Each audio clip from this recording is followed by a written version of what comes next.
Alright, do a little jump cut. Here we are again. I think that there's more for us to learn, there's more for us to accomplish, um, and, Well, you know, I already life, as talked about fucked that. up as it can be. You want to go ahead and articulate that? Like, flesh that out a bit? Like, give an example, for instance? Like, oh, for instance, we don't know about X, and that would give us insight and change the perspective of antinatalism because Y. But no, you won't give an example. I don't think that that consumption, reproduction, cannibalism, and addiction is necessarily the way the order of being has to be. And I think if we can give ourselves more time to learn, more time to evolve, maybe we can make No. something more out of this thing that called Yeah. life. And Well, that's a fucking. Now that is a phantasmagorical statement, if I've ever heard one. I mean, this idea that this is literally some sort of transhumanism. This idea that yes, we're gonna be this like enlightened being, and we're gonna know we're not gonna harm one another. You know, we're all gonna be in this all this consciousness, blah blah blah, new age crap. Well, stuff it, okay? That, yeah. Well, meanwhile, while you advocate that, the suffering continues, and this is still up in the air, nebulous, counterproductive, I would assert.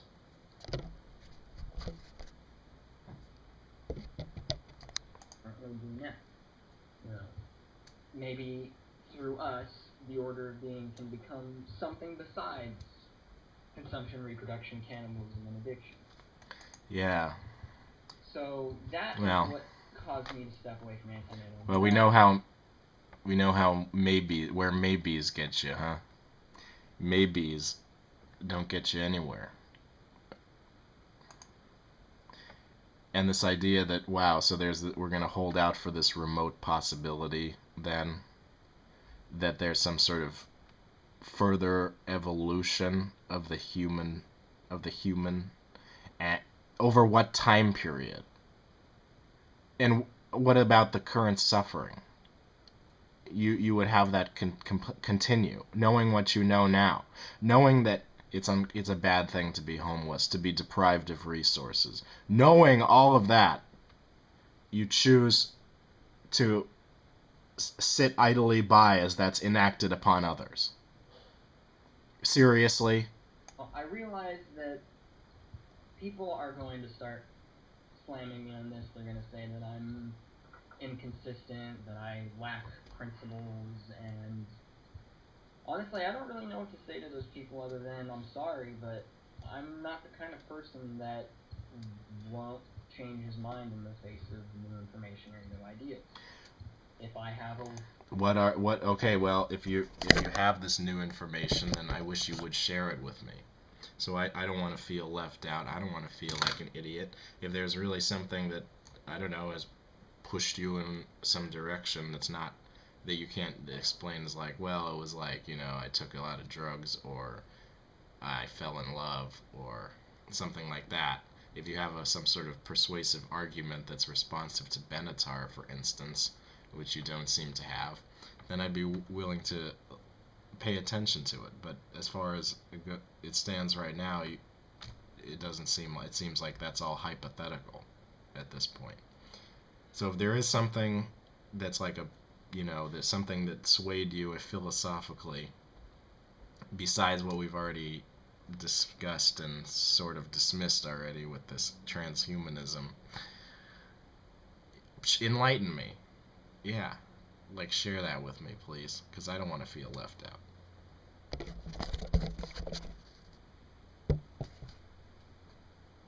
viewpoint and someone comes along and provides me with information that proves my viewpoint wrong, or at least not as logically consistent as I once thought it was, that might be a pill for me to swallow, yeah, and it might take me some time to change my mind, but I eventually will change my mind because that's how I am.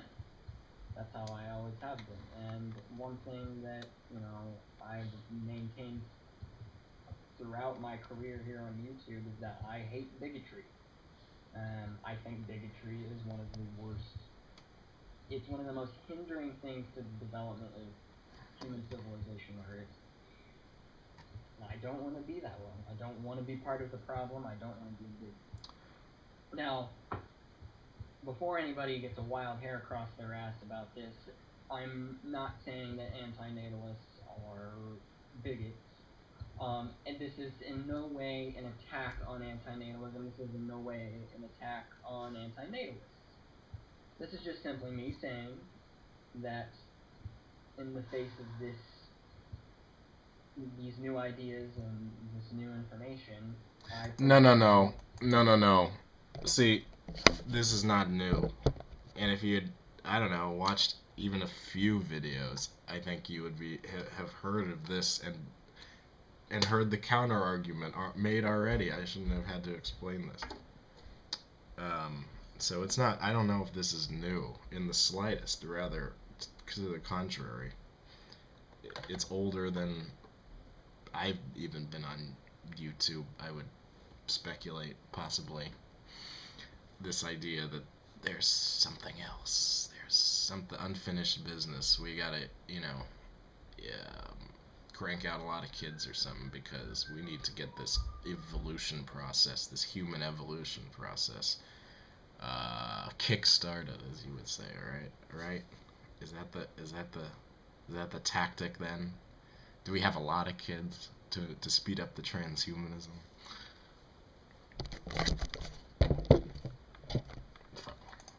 So I need to step away from this because I don't necessarily think it's as logically consistent as I once thought, and that's it. So I don't want anybody to misconstrue this as some kind of personal attack, because it's not. I have absolutely nothing against the anti-natalist community.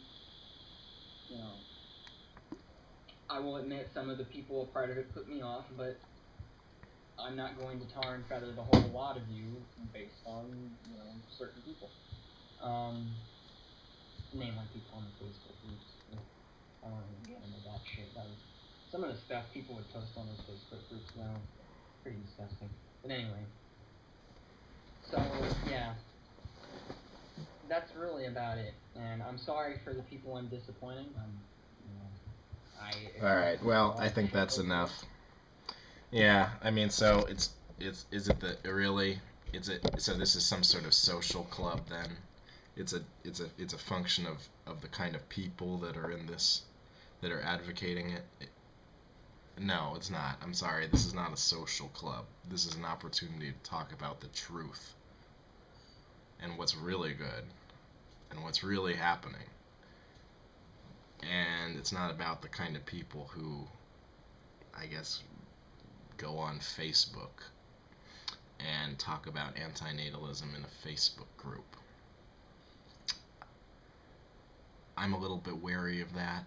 I think it kind of, a lot of it's kind of, a lot of people can start to like reinforce this kind of cycle of self-pity, which I don't feel is productive and is in no way a part of anti-natalism.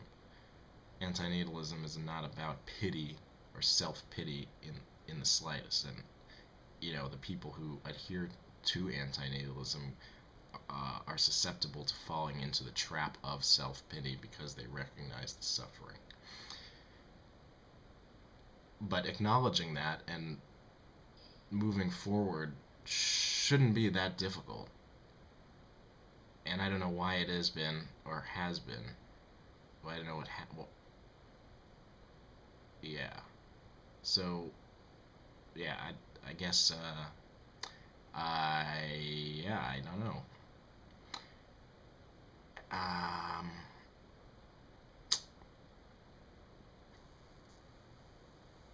Yeah, I don't know. I guess I hope you continue to get what you deserve.